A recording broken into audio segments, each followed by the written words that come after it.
For centuries, the Māori people, descendants of the great Polynesian navigators, thrived on the isolated islands of New Zealand, known to them as Aotearoa, the land of the long white cloud.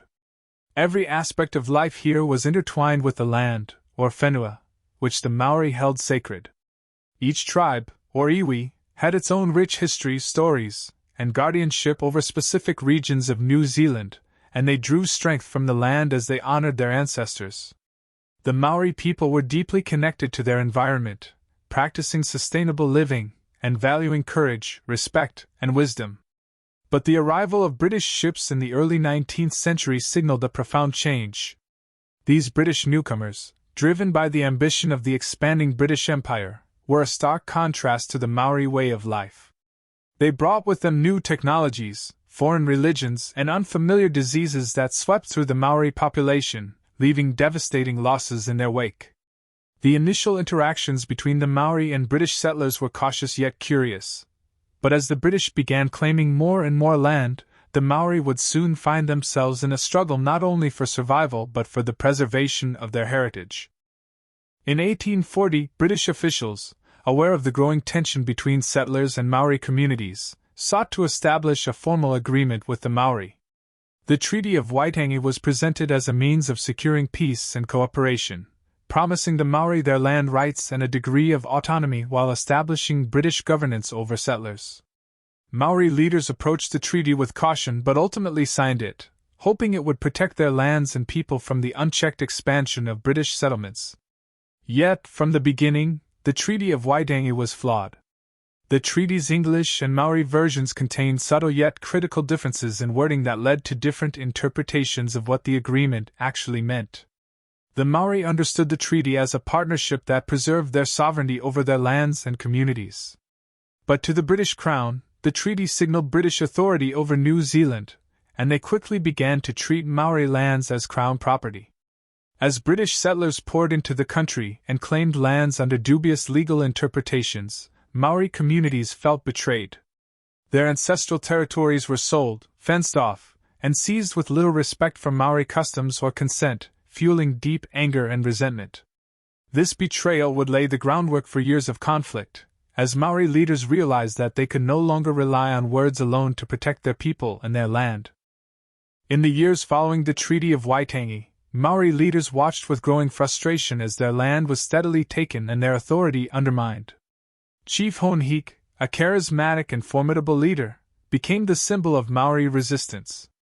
Disillusioned by British governance and outraged by the disrespect shown to his people, he struck a decisive blow by repeatedly chopping down the British flagstaff in Orākau, modern-day Russell. This flagstaff, erected by the British, symbolized their control over the land, and by cutting it down, he sent a clear message: the Māori would not submit to British rule. The British, unwilling to tolerate such open defiance, responded by sending troops to Northland, sparking the Northern War. The Māori, led by Hik and other skilled warriors, demonstrated their expertise in guerrilla warfare, using the dense forests and rugged terrain to their advantage. They built fortified ingenious defensive structures with trenches, earthworks, and strategic firing positions that could withstand British cannon fire. The British, though better armed, found themselves struggling against an enemy who knew the land intimately and was fighting not just for survival, but for the honor and freedom of their people. The Northern War showed the British that the Māori were a formidable force, one that could not be easily subdued. Despite their initial victories, the British left the conflict with a deep respect for Māori resilience and the realization that the Māori would not surrender their land without a fight. The unresolved tensions of the Northern War only intensified as British settlers continued to claim Māori land under questionable legal grounds. Nowhere was this more apparent than in Taranaki, where colonial authorities attempted to purchase large tracts of Māori land without the agreement of all iwi involved. For the Māori, this was not merely a matter of ownership, it was an existential threat to their culture and their connection to the land that had sustained their ancestors for centuries. When the British moved to enforce these land claims, Māori tribes in Taranaki stood united in defiance, refusing to vacate their land. What followed was a protracted and brutal conflict, as Māori warriors used guerrilla tactics to strike at British forces, exploiting their knowledge of the landscape to outmaneuver the enemy. The Taranaki War saw the emergence of complex Maori fortifications, with trenches and earthworks that baffled British troops. Time and again, Maori warriors would lure British forces into ambushes, inflicting heavy losses before retreating into the dense bush, where the British dared not follow. The Maori in Taranaki fought with a deep sense of pride and urgency, knowing that each victory held back the tide of colonial encroachment a little longer. Despite their courage and resilience, the British troops' superior numbers and firepower eventually wore down the Maori resistance, but the people of Taranaki left an indelible mark on New Zealand's history as defenders of their heritage and identity. The British had set their sights on the Waikato region, a fertile area that was both a strategic asset and the heartland of the Māori King Movement, a political and cultural alliance aimed at resisting colonial control. In 1863, the British launched a massive invasion of Waikato, determined to break Maori resistance once and for all. Māori warriors, under the leadership of skilled commanders, braced themselves for a brutal campaign. The Waikato River, a symbol of both spiritual and strategic significance, became the front line.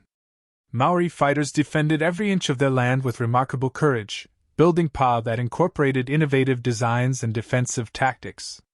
The pa at Rangireiri, in particular, was a masterpiece of Maori engineering, with complex trenches and ramparts that withstood British cannon fire.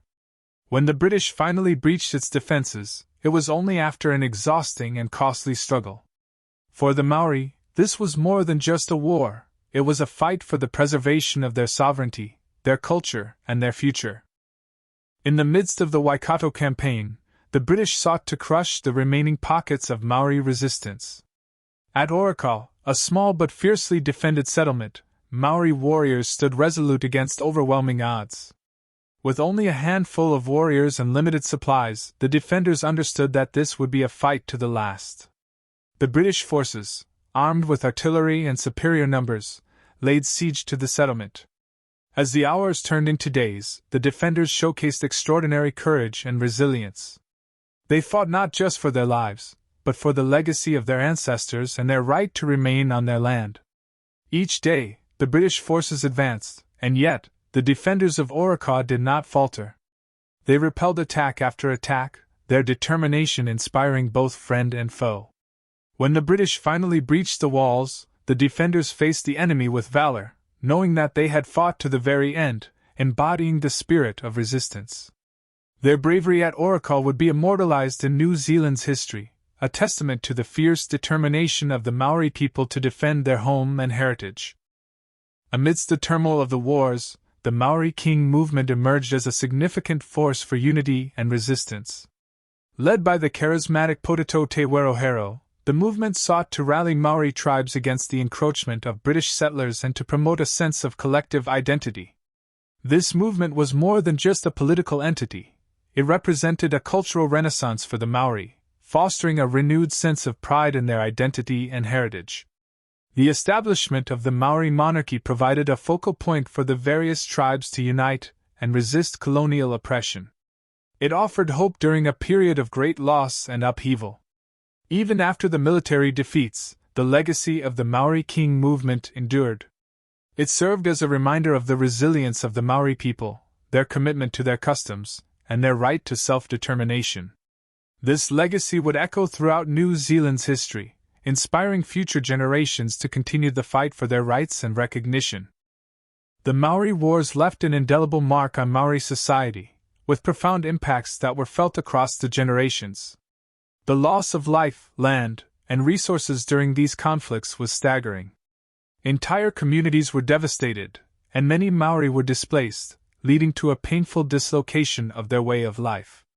However, amid this destruction, the spirit of resilience emerged.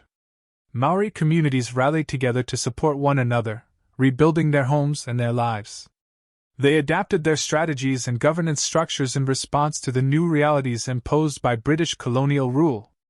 Despite the hardship, the Maori found strength in their unity and cultural identity.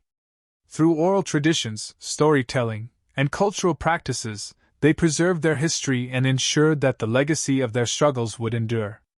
The wars may have tested their strength, But they also reinforced the bonds within their communities and ignited a sense of purpose that would continue to drive their efforts for rights and recognition in the years to come.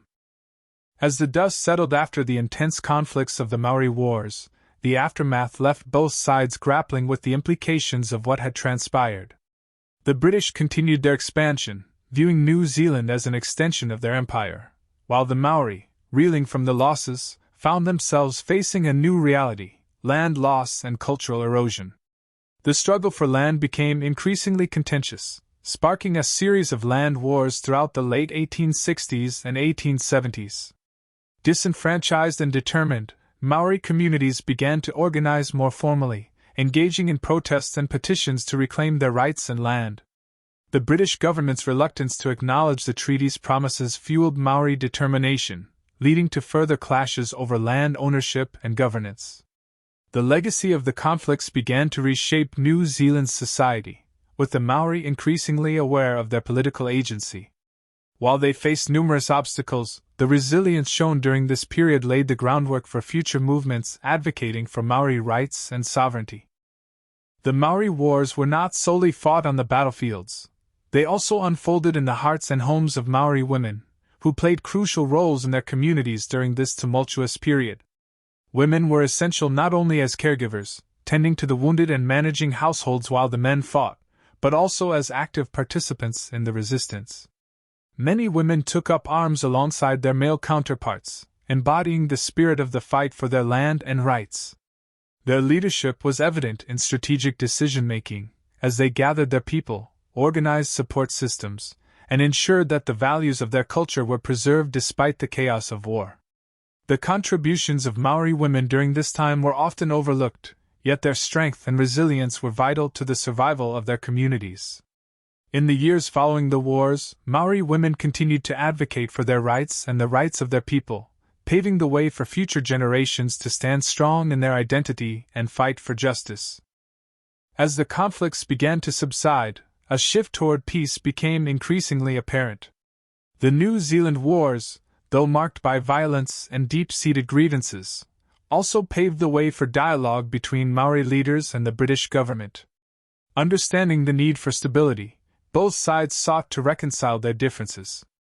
Negotiations, often fraught with tension and mistrust, focused on addressing the injustices of the past and exploring ways to coexist peacefully. This period marked a turning point in the history of New Zealand, as Maori communities and colonial authorities began to recognize the need for collaboration and mutual respect. The healing process was gradual and fraught with challenges, but it also brought forth opportunities for cultural revival and economic cooperation. Maori leaders emerged as critical players in shaping the future of New Zealand, advocating for their rights while also engaging with the broader society. This complex journey towards peace was a testament to the resilience of the Maori people, who remained committed to their heritage and their vision for a more just society. As the years passed and the dust of conflict settled, the Maori people embarked on a renaissance, reigniting their cultural identity and reclaiming their heritage. The struggles of the past became a driving force for a new generation determined to honor their ancestors while navigating the complexities of modern life. Today, Maori culture thrives across New Zealand, celebrated in art, music, and language revitalization efforts. Traditional practices are woven into contemporary society, from kapa haka performances to Maori language immersion schools, fostering pride among the youth and ensuring the survival of their rich cultural legacy. This renaissance serves as a reminder that the spirit of resilience demonstrated during the Māori Wars continues to inspire generations. Maori leaders are now recognized not only as guardians of their culture but as integral contributors to New Zealand's social and political landscape. They advocate for justice, equity, and recognition, ensuring that the lessons of the past inform the journey towards a brighter future. The Treaty of Waitangi, once a source of conflict and misunderstanding, has evolved into a symbol of hope and reconciliation in contemporary New Zealand. Today, it stands as a testament to the ongoing journey towards justice for the Maori people. Commemorations of the treaty bring together Maori and Pakeha communities, fostering a spirit of partnership and mutual respect. Through dialogue and collaboration, New Zealand continues to confront its colonial past while working towards a more equitable future. The Waitangi Tribunal, established to address grievances arising from breaches of the treaty, plays a crucial role in facilitating this process. It seeks to acknowledge historical injustices and work towards reparations and recognition for Māori rights. In this context, the treaty is not merely a historical document, it is a living agreement that reflects the aspirations of both Māori and non-Māori New Zealanders. The continued relevance of the Treaty of Waitangi emphasizes the importance of understanding, acknowledging, and embracing the diversity of New Zealand's cultural identity. Despite the progress made, the journey towards full recognition and equity for Māori people is ongoing. The legacy of the Māori Wars and the Treaty of Waitangi continues to shape the social and political landscape of New Zealand. Many Māori communities still face significant challenges, including issues related to land rights, socio-economic disparities, and cultural preservation. Activism remains strong as Māori leaders and communities mobilize to address these issues, advocating for equitable access to resources, healthcare, and education. The fight for Māori rights is interwoven with the broader struggle for social justice, highlighting the need for genuine partnership and understanding. The resilience demonstrated throughout history serves as a powerful reminder that the Māori people are not only survivors but also advocates for a future where their rights, culture, and identity are celebrated and respected. The story of the Māori Wars is one of resilience, courage, and the enduring spirit of the Māori people. From the battles fought for land and sovereignty to the cultural renaissance that defines their identity today, the journey has been marked by both struggle and hope. The lessons learned from this turbulent history remind us of the importance of respect, understanding, and partnership. As New Zealand continues to navigate its path forward, the legacy of the Māori people serves as a beacon of resilience, guiding the way towards a more inclusive and equitable future. The journey is far from over, but through unity and understanding, both Māori and Pakeha can work together to honor the past, celebrate the present, and forge a brighter tomorrow for all.